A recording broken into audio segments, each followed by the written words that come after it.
कहानी की शुरुआत में हमें एक आदमी को दिखाया जाता है जो देर रात एक रेस्टोरेंट के बाहर बैठा नूडल्स खा रहा था। दुकान वाले ने कहा, जल्दी खाना खत्म करो, शॉप बंद करने का वक्त हो गया है। पर वो आदमी टेबल से नहीं उठता और खाता रहता है। उसने जेब से पैसे निकालकर टेबल पर रखे और रेस्टोरेंट के मालिक को धमकाते हुए बोला, अगर दुकान का शटर नीचे किया तो अच्छा नहीं होगा। जिसके बाद रेस्टोरेंट का मालिक चुपचाप अंदर चला जाता है। जल्द ही पूरी सड़क सुनसान हो जाती है। पता चला कि ये आदमी एक बेहद ही खतरनाक कॉन्ट्रैक्ट किलर है जो यहाँ ली नाम के एक गैंगस्टर को मारने आया था। इसी बीच हम एक लड़की को देखते हैं जो सड़क पर चलते लोगों की जेबें काट रही थी। वो ये काम इतनी सफाई से करती है कि किसी को उसका पता नहीं चलता। पर तभी उसने रेस्टोरेंट के बाहर बैठे उस आदमी की जेब काट ली। हालांकि इस बार उसके हाथ कोई बटुआ नहीं लगता, बल्कि उसने किलर की गन ही चोरी कर ली थी। जब तक उसे अपनी गलती का एहसास होता, उन लोगों ने उसे चारों ओर से घेर लिया। वो कोई सबूत भी नहीं छोड़ सकते थे, इसलिए उन्होंने उसे मारने की सोची। पर तभी कोई उनके स्नाइपर को मारकर नीचे फेंक देता है, जिसके बाद सब उस लड़की को छोड़कर उस आदमी को ढूंढने लगे। किलर जानता था कि जिस आदमी को वो मारने आए हैं वो बहुत खतरनाक है, कभी सामने से हमला नहीं करता और उसका अंदाजा एकदम सही था। ऊपर से गिरने वाला शख्स उनका स्नाइपर नहीं बल्कि वही गैंगस्टर था जिसे वो ढूंढ रहे थे। मौका पाते ही उसने हमला कर दिया और उसके कई लोगों को मौत के घाट उतार दिया। इसी बीच वो पॉकेट मार लड़की अपनी जान बचाने के लिए एक दुकान में आकर छुप जाती है। वो गुंडे उसे ढूंढते हुए अंदर आए और दुकान का कोना कोना खंगालने लगे। पर तभी वहां की लाइट चली जाती है और अंधेरे का फायदा उठाकर ली ने उन सबको मार डाला। उन सबको इतनी बुरी मौत मरता देख वो लड़की इतना डर गई कि उसके हाथ पैर सुन्न पड़ गए। ली एक को वहीं फांसी पर लटका देता है, पर वो रस्सी काटकर फिर से लड़ने आ गया। ली कहता है, तुम्हें जिसने भेजा है उसका नाम बता दो, तुम्हारी जान बख्श दूंगा। पर वो नाम नहीं बताता, जिसके बाद उसने उसे भी मार दिया। इसी बीच एक आदमी वहां से भाग निकलता है, पर ली ने उसका पीछा किया और उसे घसीटकर वापस दुकान के अंदर ले आया। वो लड़की मौका पाकर वहां से भागने की कोशिश करती है, पर वो आदमी खून में लथपथ उसे गेट पर ही खड़ा मिला। उसे लगा कि वो उसे भी मार देगा, पर वो गैंगस्टर ऐसा नहीं करता और उसकी जान बख्श देता है। वो लड़की वहां से जा ही रही थी कि तभी एक आदमी ने उसे पकड़ लिया। इससे पहले वो उसे कोई नुकसान पहुंचाता, ली ने उसे गोली मार दी, पर इस कोशिश में वो भी बुरी तरह घायल हो जाता है। अब उसके बचने के आसार बहुत कम थे, क्योंकि उस गुंडे ने उस पर नेल गन से हमला किया था, जिस वजह से उसके दिमाग के अंदर एक कील फंस जाती है, जिसे निकालने पर उसकी जान भी जा सकती थी। वो लड़की चाहती तो वहां से भाग सकती थी, पर उसने ऐसा नहीं किया और उसकी मदद करने की सोची। इसी तरह कई साल बीत जाते हैं और इसके 3 साल बाद हम उस गैंगस्टर को दोबारा से देखते हैं जो अभी तक जिंदा था। उस रात हुए हमले की वजह से उसकी याददाश्त हमेशा के लिए चली गई, जिस वजह से उसे अपने अतीत से जुड़ी कोई बात याद नहीं थी। फिलहाल वो एक छोटी सी शॉप चलाता है और अपनी बेटी यूई के साथ रहता है। सब कुछ अच्छा चल रहा था, पर एक दिन कुछ गुंडे दुकानों में घुसकर तोड़ फोड़ करने लगते हैं। उन्हें एक पेपर पर सबके साइन चाहिए थे, ताकि वो यहाँ की दुकानों को तोड़कर उसकी जगह एक शॉपिंग कॉम्प्लेक्स बना सके। एक आदमी ली की शॉप में घुसा और कहा, ओए बुढ़े, ये घड़ी ठीक कर सकता है क्या? ली कहता है, हाँ बिल्कुल, बताएंगे कौन सी घड़ी है। जिसके बाद वो आदमी उसे एक टाइम बम देता है और कहता है, अगर इसे अगले 10 मिनट में ठीक नहीं कर पाया तो मैं ये दुकान तोड़ दूंगा और तुझे यहाँ से जाना होगा। उधर एक ऑर्फनेज में हम उन गुंडों के बॉस यून को देखते हैं जो एक लड़की के साथ जबरदस्ती कर रहा था। वो बोला, यहाँ का मालिक भाग गया, अब यहाँ की मालकिन तू है, चल अब साइन कर। लेकिन जब उस लड़की ने साइन करने से मना किया तो उसे उन बच्चों को नुकसान पहुंचाने को कहता है, जिसके बाद मजबूरन उसे साइन करना पड़ा। इसी बीच उसके लोग बाकी दुकानदारों को भी परेशान कर रहे थे। उन्होंने सैलून चलाने वाले को गंजा कर दिया और मसाज वाले की पीठ छीलकर उन्हें बहुत जलील किया, ताकि सब डर कर पेपर पर साइन कर दें। लेकिन ये दुकानें ही उनकी कमाई का एकमात्र जरिया थी, इसलिए कोई भी कॉन्ट्रैक्ट पर साइन नहीं करता, चाहे इसके लिए उन्हें अपनी जान ही क्यों न गंवानी पड़े। पर तभी यूई ने सबको बताया, अंकल ली ने सबको कहा है कि वो पेपर पर साइन कर दें। ये सुनते ही सबने तुरंत पेपर पर साइन कर दिए, क्योंकि ली की बात कोई नहीं टालता था। यून के लेफ्ट हैंड ने उसे बताया, बॉस, ली को छोड़कर सबने साइन कर दिया है। जिसके बाद यून उसकी दुकान के बाहर आकर खड़ा हो गया और देखा कि वो तो सच में उस घड़ी को ठीक कर रहा है। ली उस बॉम्ब को लेकर बाहर आया और उसे यून के हाथ में रखकर उसका डायल घुमा दिया। उसे लगा वो मजाक कर रहा है, पर तभी उस बॉम्ब का टाइमर चालू हो जाता है, जो देख वो बुरी तरह डर गया। यून ने बॉम्ब को फेंकने की कोशिश की, पर ली ने उसे इतनी कसकर पकड़ रखा था कि वो अपना हाथ छुड़ा नहीं पाता। इससे पहले उसके चीथड़े उड़ जाते यून अपनी पूरी ताकत लगाकर उस बॉम्ब को दूर फेंक देता है। हालांकि वो बम फटता नहीं, क्योंकि ली ने पहले ही सारे एक्सप्लोसिव्स निकाल दिए थे। उसने कहा, अब बहुत हुआ, पागलपन मत करो, पर यून कहाँ किसी की सुनने वाला था। उन सब के बीच जबरदस्त हाथापाई होती है और इसी बीच एक गुंडा यूई को नुकसान पहुंचाने की कोशिश करता है, पर ली ने एंड मौके पर उसे बचा लिया। इसके बाद ली गुस्से में अपनी शॉप में गया और वहां से एक गन उठाकर उसे यून के सर पर तान दी।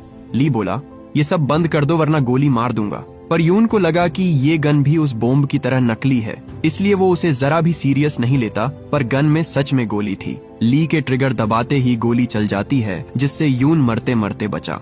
ली को खुद यकीन नहीं होता कि आखिर इस गन में गोली आई तो आई कहां से, क्योंकि ये वहां सालों से खाली पड़ी थी। जो भी हो, लेकिन इसके बाद यून और उसके गुंडे डरकर वहां से भाग जाते हैं। कुछ ही देर में वहां एक पुलिस वाला आया जो पूछताछ के लिए ली को अपने साथ पुलिस स्टेशन ले जाता है। अब क्योंकि वो ली को जानता था, इसलिए वो उस पर कोई केस नहीं बनाता। उस गन के साथ साथ उन्हें उसके घर में 7 लोगों के पासपोर्ट भी मिले थे, जिसके बारे में ली को कोई आइडिया नहीं था।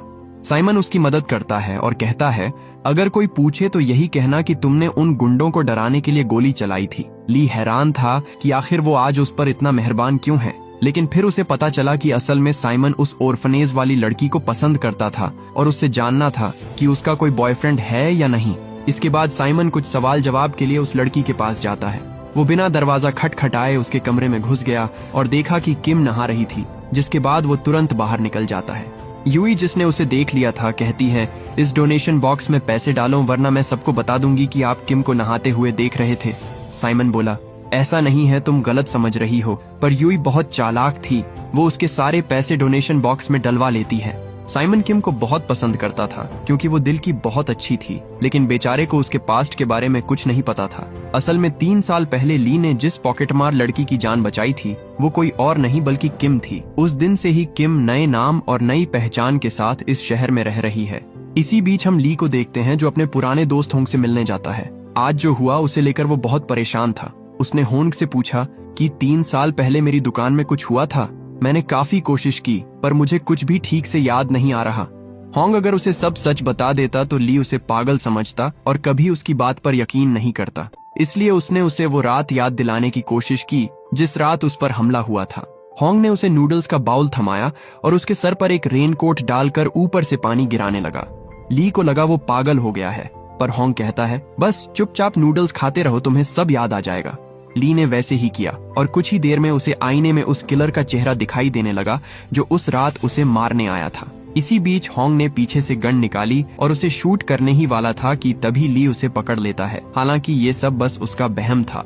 होंग कहता है, देखा, तुम फंस गए ना मेरे जाल में, तुम गन चलाना अभी भी नहीं भूले। ली को लगा कि होंग बस मजाक कर रहा है, जिसके बाद वो उठकर वहां से चला गया। पर इतने सालों में ये पहली बार था कि उसे अपने अतीत की झलकियां दिखाई दी। उसके दिमाग ने सच और वहम के बीच की दीवार तोड़नी शुरू कर दी थी। वहीं साइमन किम से अकेले में कुछ सवाल जवाब करता है। वो कहता है, 3 साल पहले अंकल ली की शॉप में कुछ हथियारबंद लोगों ने चोरी की थी। चोरों के बारे में किसी के पास खबर नहीं है, लेकिन मैंने गवाहों के बयान पढ़े हैं। उस हादसे के कुछ दिन पहले ही किसी ने तुम्हें वहां देखा था। तो बताओ, तुम वहां क्या कर रही थी? किम तुरंत समझ जाती है कि अगर वो ऐसे ही छानबीन करता रहा तो बहुत जल्द उस तक पहुंच जाएगा। इससे अच्छा था कि उसे जो चाहिए वो उसे दे दे। वो बोली, ऑफिसर, मुझे पाने की कोशिश कर रहे हो या फंसाने की? किम उसके और करीब आई और कहा, मैं अंकल ली के लिए कुछ भी कर सकती हूँ, बस तुम उन्हें परेशान मत करो। पास आते आते वो उसके बहुत करीब आ जाती है, पर तभी साइमन बोला, ठीक है, मैं उनका नाम क्लियर करवा दूंगा। साइमन दिल का अच्छा आदमी था। वो कहता है, मैं नहीं चाहता कि अगर हम दोनों के बीच में सच में कुछ होता है तो उसकी वजह अंकल ली हो। वो चुपचाप वहां से चला गया, पर तब तक किम ने बड़ी चालाकी से उसकी जेब से अंकल ली के खिलाफ सारे सबूत निकाल लिए थे। उसने देखा कि सब पासपोर्ट एक से नहीं है। साइमन को कभी अंकल ली पर शक नहीं होगा, जिसके बाद उसने यूई को उसे ये पासपोर्ट्स वापस लौटाने को कहा। यूई अंकल ली के पास आती है और देखती है कि उन्हें बहुत चोट आई थी। उसने उन्हें पट्टी बांधी और कहा कि दोबारा कभी किसी से ना लड़े, पर तभी उसकी नजर पासपोर्ट की फोटो पर पड़ती है। उसने देखा कि ली की आंखें सभी पासपोर्ट्स में छपे लोगों की फोटोज से मेल खाती थीं। उसने कहा, अंकल, ये सारे आपके हैं, मैं इन्हें वापस देने आई हूँ। पर ली कहता है, नहीं बेटा, ये सब मेरे कैसे हो सकते हैं? देखो, ये सब अलग लोग हैं। लेकिन यूई उन सब के चेहरे छुपाकर ली को सिर्फ उनकी आंखों पर ध्यान देने को कहती है। जब ली ने गौर से देखा तो पाया कि उन सब की आंखें उसकी आंखों से मेल खा रही थीं। वो कुछ और समझ पाता उससे पहले ही किम ने उससे सारे पासपोर्ट्स छीन लिए और कहा, आप इसकी बकवास पर ध्यान मत दीजिए, मुझे नहीं लगता कि ये आप हो। इससे फर्क नहीं पड़ता कि आप पहले कैसे थे और ना ही इससे कि आगे कैसे रहेंगे। फर्क इससे पड़ता है कि आप अभी कैसे हैं। आप हम सब के लिए मसीहा है और इस बात को कभी मत भूलिएगा। इसके बाद यूई वो सारे पासपोर्ट्स पुलिस को वापस लौटा देती है। इसी बीच जब ली मार्केट जाने के लिए अपनी शॉप से बाहर निकलता है तो उसे यून और उसके गुंडे घेर लेते हैं। वो सब मिलकर ली को खूब पीटते हैं और ये सब वहां लगे सीसीटीवी कैमरा में रिकॉर्ड हो जाता है। साइमन की नजर जब सर्विलांस फुटेज पर पड़ी तो वो दौड़कर ली को बचाने जाता है, पर तब तक बहुत देर हो चुकी थी। वो गुंडे ली को अधमरी हालत में छोड़कर भाग चुके थे। इसके बाद उसे जल्द ही हॉस्पिटल में एडमिट किया गया, पर उसकी हालत बहुत क्रिटिकल थी। इसके बाद हमें उस आदमी को दिखाया जाता है जिसने 3 साल पहले ली को मारने की सुपारी दी थी। उसे लगता था कि ली मर चुका है, पर तभी वो न्यूज में ली को देखता है और उसे यकीन ही नहीं होता कि वो अभी तक जिंदा है। उसके लोग कहते हैं ये बस एक बूढ़ा आदमी है जिसे कुछ गुंडों ने पीटा है, पर सिर्फ वोंग ही जानता था कि वो कितना खतरनाक है। इसके बाद उन्होंने पुलिस के सर्विलांस कैमरा हैक किए और पिछली रात की फुटेज देखी। वीडियो में दिख रहा था कि ली उन लोगों से पिट रहा है, पर वोंग उन्हें बताता है कि वो बूढ़ा आदमी कोई आम इंसान नहीं है, बस लगता है कि वो मार खा रहा है, पर असल में वो अपनी मजबूत खोपड़ी से उनके मुक्कों को तोड़ रहा है और वो अपनी कोहनी के बल गिरकर उनकी नाक को भी तोड़ रहा है। उसका हर एक वार सटीक और छुपा हुआ है। उन लोगों ने उसे नहीं पीटा, बल्कि उन गुंडों को उससे ज्यादा नुकसान हुआ है। उधर हॉस्पिटल में डॉक्टर्स साइमन को बताते हैं कि ली के दिमाग में एक कील फंसी हुई है और वो दिमाग के उस हिस्से में है जहां इंसान अपनी सारी यादें स्टोर करता है। शायद इसलिए उन्हें पिछली जिंदगी का कुछ याद नहीं। इसके बाद सवाल जवाब के लिए साइमन उसके रूम में जाता है, पर ली वहां नहीं था। इसी बीच हम यून को देखते हैं जो ली को हॉस्पिटल पहुंचाने के बाद उसकी दुकान को तोड़ देता है, पर जैसे ही उन्होंने शॉप की छत गिराई, ऊपर से ढेर सारी लाशें गिरी जो पूरी तरह से डिकम्पोज हो चुकी थीं। ये वही लोग थे जो 3 साल पहले ली को मारने आए थे, पर ली ने उन्हें मारकर दीवारों में चुनवा दिया। उन लाशों को देखकर यून और उसके गुंडे बुरी तरह डर जाते हैं। उनमें से एक बोला, अंकल ली, मैं आपके घर को फिर से ठीक कर दूंगा, प्लीज हमें कुछ मत करना। पर ली इसके बारे में पुलिस को इन्फॉर्म करना चाहता था। वो बोला, मैं ऑफिसर को बुला कर लाता हूँ, तब तक इस बीच इन लाशों पर नजर रखना। पर उसके जाने के कुछ ही देर बाद वहां वोंग के लोग आते हैं और यून के लोगों को मारकर वहां से सारी लाशें गायब कर देते हैं। यून छुपकर सबको बेरहमी से मरते हुए देखता है, पर वो इतना डर गया था कि उसमें उन्हें बचाने की हिम्मत नहीं होती। जल्द ही ली पुलिस वालों को लेकर आ गया, पर तब तक वो वहां से उन लाशों का नामो निशान मिटा चुके थे। पुलिस ने यून से इसके बारे में पूछा, पर यून उन्हें कुछ नहीं बताता, जिसके बाद ऑफिसर को लगने लगा कि ली उन्हें गुमराह करने की कोशिश कर रहा है। उसकी बात पर कोई यकीन नहीं कर रहा था, जिसके बाद सच्चाई जानने के लिए साइमन ने सीसीटीवी फुटेज चेक करने की सोची। उन्हें पता चला कि जिस समय ये वारदात हुई उस समय सारे कैमरे ऑफलाइन चले गए थे, पर तभी ली की नजर एक कार पर पड़ी जो इस दौरान एक जगह से दूसरी जगह पहुंच गई थी। उसने जल्दी से उस कार को ट्रैक करने को कहा और पाया कि वो कार अभी इस वक्त एक स्पा के बाहर खड़ी है। दोनों जल्दी से वहां पहुंचे और उन्होंने देखा कि कुछ लोगों का एक ग्रुप उन लाशों को डिस्पोज कर रहा था। साइमन उन्हें रंगे हाथों अरेस्ट करना चाहता था, पर ली उसे समझाता है कि वो लोग बहुत खतरनाक हैं, वहां अकेले जाना सही नहीं। लेकिन साइमन कहाँ उसकी सुनने वाला था। वो हाथ में गन लिए अंदर घुस गया, पर वोंग को उसकी मौजूदगी का पता चल जाता है, जिसके बाद उसने उसका ध्यान भटकाने के लिए अपने लोगों को भेजा। उन्होंने कहा, स्पा बंद हो चुका है, पर साइमन बोला, मैं बहुत थक गया हूँ, मैं यहाँ से जल्दी चला जाऊंगा। इसके बाद उसने कपड़े बदले और तौलिया लपेटकर अंदर आया। वो देखता है कि वहां कोई लाश नहीं थी, पर तभी उसकी नजर फर्श पर पड़े खून पर पड़ी और वो समझ गया कि इन लोगों ने उन्हें ठिकाने लगा दिया है। वो वोंग की ओर देखकर कहता है, तुम यहाँ के नहीं लग रहे, कहीं बाहर से आए हो क्या? पर वोंग को उसकी दखल अंदाजी बिल्कुल पसंद नहीं आती। वो बोला, इस शहर में कई पुलिस वाले हैं, पर उनमें से कुछ हर साल मारे जाते हैं। इसकी वजह जानते हो? क्योंकि अपनी ड्यूटी के बाद वो घर वापस नहीं जाते और उन केसेस में छेड़खानी करते हैं जो उनके नहीं होते। साइमन समझ गया कि वो उसे धमकी दे रहा है, पर वो किसी की गीदड़ भक्कियों से डरने वाला नहीं था। वो कहता है, तुमने एक क्राइम सीन को बर्बाद किया, लोगों की बॉडी को डिस्पोज किया और अब एक और क्राइम किया है, एक पुलिस वाले को मारने की धमकी देकर। वो अपनी गन की ओर हाथ बढ़ाता है, पर वो वहां से गायब हो चुकी थी। एक लड़की ने उसे पकड़ लिया और उसे डुबाकर मारने की कोशिश की। इसी बीच साइमन देखता है कि उन्होंने सारी लाशें पानी के अंदर छुपाई थीं। इससे पहले वो उसे मार देते। वहां ली आ गया और कहा, उसे जाने दो, पर वोंग जो उसी के इंतजार में था उस पर गोलियों की बारिश कर देता है। ली किसी तरह उन गोलियों से बचते हुए उसके एक आदमी को पकड़ लेता है और उसे खूब मारता है। जल्द ही वहां पुलिस भी आ गई, पर पकड़े जाने से पहले वोंग वहां से भाग जाता है। पुलिस को लगा कि ली ने ही उसे मारने की कोशिश की है, जिसके बाद उन्होंने उसे अरेस्ट कर लिया। साइमन की जान तो बच गई, पर अब वो उन्हें कैसे समझाता कि ली ने ये सब नहीं किया। सीनियर अफसर कहता है, हमें जो भी सबूत मिले हैं वो सारे तुम्हारे खिलाफ है। तुम्हारी शॉप में जो लाशें मिली वो सब गंभीर रूप से घायल थे। ऑटोप्सी से पता चला कि उन सभी को एक ही गन से मारा गया था। अपने ऊपर इतने संगीन इल्जाम सुनकर ली बहुत घबरा जाता है। वो बोला, सर मैंने ये सारे मर्डर्स नहीं किए। पर अफसर कहता है, मेरे साथ गेम मत खेल समझा। मैंने पागलों का नाटक करने वाले कई क्रिमिनल्स देखे हैं। साइमन कहता है कि वो निर्दोष हैं, पर सीनियर अफसर ने उसे बताया कि ली इस केस का मेजर सस्पेक्ट है। हमने उसका फुल बॉडी चेकअप करवा लिया है। इसके सर के अंदर उस कील के अलावा इसकी बॉडी पर 21 और जख्मों के निशान हैं। 4 चाकू के जख्म, 13 गोलियों के जख्म, बम के 3 जख्म और 9 ऐसे जख्म जो इतने गंभीर है कि उनसे जान भी जा सकती है। साथ ही उसने उसे पिछले 20 सालों में हुए सारे मास मर्डर्स की फाइलें दिखाई और हर क्राइम सीन पर उन्हें एक ही पैटर्न मिला जो उन 7 लोगों के मर्डर्स से मेल खाता है। क्या तुम्हें अब भी लगता है कि वो बस एक आम बुढ़ा है? हमारे सामने जो आदमी है वो असल में एक सीरियल किलर भी हो सकता है जिसने प्रोफेशनल ट्रेनिंग ली है। ये सब जानने के बाद साइमन की बोलती बंद हो जाती है और अब वो भी ली को नहीं बचा सकता था। ली अपनी सेल में बैठा ही था कि तभी वोंग उससे दोबारा मिलने आता है। इस बार वो उसका वकील बनकर आया था। ली पूछता है, तुम कौन हो और मुझे मारने की कोशिश क्यों की? जिस पर वोंग बोला, सच में तुम्हें कुछ याद नहीं? मैं तुम्हें याद दिलाता हूँ कि तुमने क्या किया था। हमें पता चलता है कि 3 साल पहले वोंग ली का स्टूडेंट हुआ करता था और दोनों एक बहुत बड़े माफिया के लिए काम करते थे। पर एक दिन ली ने उन्हें धोखा दिया और अपने बॉस समेत उसके परिवार को मौत के घाट उतार दिया। ली को पता चला कि उसके हाथ मासूम बच्चों के खून से रंगे हैं और उसके पास एक पेन ड्राइव है जिसमें उसके सबूत थे। ली कहता है, मैं ऐसा नहीं कर सकता। पर वोंग बोला, यही सच है, तुम एक कातिल हो। मैं तुम्हें एक मौका दे रहा हूँ, जो पेन ड्राइव तुमने छुपा रखा है उसे मुझे दे दो, वरना मेरे लोग तुम्हारी बेटी और ऑर्फनेज के बच्चों को मार देंगे और उनकी मौत के जिम्मेदार भी तुम ही होगे।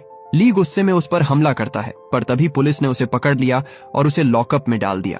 वहां से जाते वक्त वोंग की नजर यून पर पड़ी। वो जानता था कि उसने उन्हें देख लिया है, इसलिए उसे मारना जरूरी है। जिसके बाद उसने एक सिगरेट जलाई और उसे लाइटर के साथ पावर सप्लाई में रखकर वहां से चला गया। उधर ली अपने अतीत को याद करने की कोशिश कर रहा था, पर उसे कुछ याद नहीं आता। उसे समझ नहीं आता कि वो क्या करे। जिसके बाद उसने यून को उसे मारने को कहा। जब यून ने उसे मना किया तो वो बाकी कैदियों पर हमला कर देता है, जिसके बाद सारे कैदी मिलकर उसे पीटने लगे।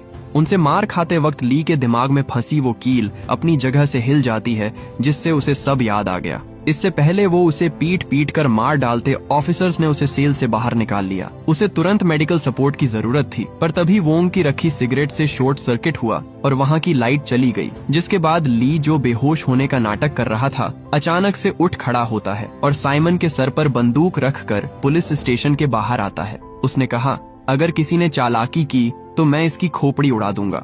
इसी बीच वो नोटिस करता है कि वो लोग एक स्नाइपर के निशाने पर थे। उससे बचने के लिए वो जल्दी से एक पिलर के पीछे छुप गया, पर तभी एक बड़ा सा ट्रक पुलिस बैरियर को तोड़कर अंदर घुस आया। ली ने देखा कि ये तो होंग है, जिसके बाद वो जल्दी से वैन में बैठकर वहां से फरार हो गया। पुलिस उनका पीछा करती है, पर उनसे निपटने के लिए होंग के पास एक से बढ़कर एक हथियार थे। ली को पता चला कि 3 साल पहले होंग ने ही उन लाशों को ठिकाने लगाया था और तब से ही उसकी याददाश्त वापस लौटने का इंतजार कर रहा है। होंग ली को बताता है कि तुम्हारे ऑर्गेनाइजेशन छोड़ने के बाद वोंग ने हमारे पुराने मेंबर्स को मारना शुरू कर दिया। उसने अफवाह फैलाई कि बॉस के परिवार को ली ने मारा है और तुम्हें वांटेड घोषित कर दिया गया। हालांकि मुझे भरोसा था कि वो काम तुमने नहीं किया। मैंने वोंग को तुम्हारी मौत के बारे में झूठ बोलकर गुमराह किया ताकि तुम्हें बचा सकूं और सच्चाई सबके सामने आ जाए, पर तुम्हारी याददाश्त ही चली गई। ली बोला, मैं जानता हूं उन्हें किसने मारा है, मेरे पास सबूत भी है, लेकिन पहले हमें वोंग को ढूंढना होगा। उसने बच्चों को किडनैप किया है। बच्चों के बारे में सुनते ही किम कहती है, अंकल ली आप उन्हें बचाएंगे ना? पर ली बोला, मुझे एक जरूरी काम है, तुम खुद ही उन्हें बचाओ। याददाश्त लौटने के बाद ली एकदम से बदल गया था। अब उसे किसी की जान की परवाह नहीं थी। वो साइमन के पैर के पीछे एक प्रेशर बम लगा देता है। साइमन बोला, अंकल ये बम नकली है ना, आप मेरी जान तो नहीं लोगे? पर ली कहता है, एक बार पैर हटा के तो देखो। इसके बाद वो उसे वहीं छोड़ के वोंग को ढूंढने निकल जाते हैं। जल्द ही वहां पुलिस पहुंच गई, पर साइमन उन्हें खुद से दूर रहने को कहता है। आखिर में उसने ली पर भरोसा किया और बम से पैर हटा लिया। बम तुरंत नहीं फटता और उसे लगा कि ली को अब भी उसकी परवाह है, पर तभी एक बहुत बड़ा धमाका हुआ और उस ट्रक के चीथड़े उड़ गए। उधर हम वोंग को देखते हैं जो ली का इंतजार कर रहा था। उसने देखा कि पुलिस ने ली को चारों ओर से घेर लिया है। वो किसी हाल में उस पेन ड्राइव को पुलिस के हाथ नहीं लगने दे सकते थे, इसलिए वो खुद उसे लेने जाता है। इसी बीच वोंग, जिसे सब याद आ गया था, जल्दी से उस पेन ड्राइव को बाहर निकालता है और वहां से जा ही रहा था कि तभी वोंग ने उस पर हमला कर दिया। उससे बचने की कोशिश में पेन ड्राइव नीचे गिर जाती है, जिसे वोंग ने तुरंत उठा लिया। उसे जो चाहिए था उसे वो मिल गया था, जिसके बाद उसका एक हैकर उन पुलिस वालों पर ढेर सारे ड्रोन्स छोड़ देता है जिसमें एक्सप्लोसिव्स लगे हुए थे। उनके फटते ही कई पुलिस वाले बुरी तरह घायल हो जाते हैं, पर तभी ली ने उन सब की मदद की और उन्हें सुरक्षित जगह ले आया। अफसर बैकअप बुलाने की कोशिश करता है, पर उन लोगों ने सारे सिग्नल्स जाम कर दिए थे। एक तरफ कुआं था तो दूसरी तरफ खाई, लेकिन ली के पास इस प्रॉब्लम का भी सॉल्यूशन था। वो सब एक साथ बाहर निकलते हैं। ड्रोन्स ने उन पर हमला करना चाहा, पर तभी उन्होंने एक डिस्को बॉल घुमा दी, जिसकी चमक से ड्रोन्स कंफ्यूज होकर क्रैश कर जाते हैं। वहीं दूसरी ओर जब किम ऑर्फनेज पहुंची तो उसने वहां वोंग के गुंडों को बैठा हुआ पाया। किम बड़ी चालाकी से उनके ग्रेनेड्स चोरी कर लेती है। वो लोग उसे मारने ही वाले थे कि तभी वहां यून आ जाता है और किम से मदद मांगने लगा, क्योंकि वोंग के गुंडे उसके पीछे पड़े थे। पर उसे क्या पता था कि वो लोग पीछे ही बैठे हैं। किम ने उन पर ग्रेनेड फेंके और वहां से भागने की कोशिश की, पर वो लोग उसे घेर लेते हैं। इससे पहले वो उसे मारते वहां ले आ जाता है। वोंग के सबसे ताकतवर आदमी और उसके बीच जबरदस्त फाइट होती है, पर वोंग उसे भी मार गिराता है। इसी बीच एक लड़की उन पर अंधाधुंध फायरिंग कर देती है, जिससे वो बाल बाल बचे। इससे पहले वो किसी को नुकसान पहुंचाती ली ने उसे उसकी बाइक समेत कुचल दिया। उधर जब वोंग ने पेन ड्राइव को ओपन किया तो उसे पता चला कि उसे बेवकूफ बनाया गया है, जिसके बाद वो अपने हैकर को उनका सबसे डेंजरस वेपन निकालने को कहता है। पुलिस ने सभी बच्चों को रेस्क्यू कर लिया, पर जब वो उन्हें लेकर जा रहे थे तभी उस हैकर का ऑटोमेटिक वेपन उनके मोशन को डिटेक्ट करके उन पर फायरिंग शुरू कर देता है। उसका निशाना इतना सटीक था कि बस कुछ ही सेकंड्स में सारे पुलिस वाले मारे जाते हैं। होंग जानता था कि इसे कहीं और से कंट्रोल किया जा रहा है। उस हैकर को लगा कि वो लोग उसे कभी नहीं ढूंढ पाएंगे, पर होंग ने उसे बड़ी आसानी से ढूंढ निकाला। वो उसे मशीन बंद करने को कहता है, पर हैकर ने उस पर हमला कर दिया। दोनों के बीच फाइट होती है, पर बूढ़ा होने के बावजूद होंग उसे कड़ी टक्कर देता है। हैकर उसे मारने ही वाला था कि तभी किम ने उसे एक जोर का झटका दिया, जिससे वो चक्कर खाकर नीचे गिर पड़ा। इसी बीच साइमन उसके लैपटॉप को पानी में फेंक देता है, जिससे वो मशीन खराब हो गई। होंग ने कहा, ग्लव्स की वोल्टेज बढ़ाओ, पर उससे पहले ही हैकर ने उसे पकड़ लिया। वो किम को गोली मारने ही वाला था कि तभी साइमन बीच में कूद पड़ा और उसे गोली लग गई। साइमन मर रहा था। वो बोला, मुझे मौत का डर नहीं है, बस इस बात का डर है कि मैं कहीं प्रमोशन से पहले ही न मर जाऊं।